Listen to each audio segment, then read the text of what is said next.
कलम कागज़ तख़य्युल और किताबें बेच सकता हूँ।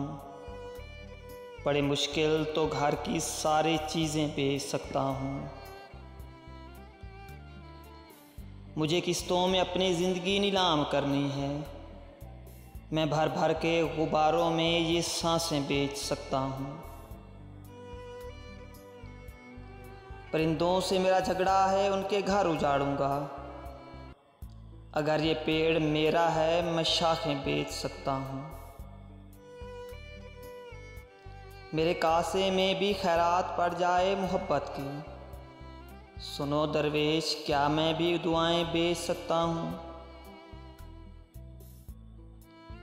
तुम्हारे बाद अब किसको बसारत की तलब होगी, मुनासिब दाम मिल जाए तो आंखें बेच सकता हूँ।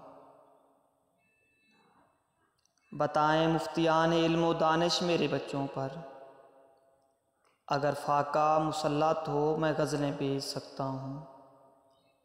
अगर फाका मुसल्लत हो मैं गज़लें बेच सकता हूँ।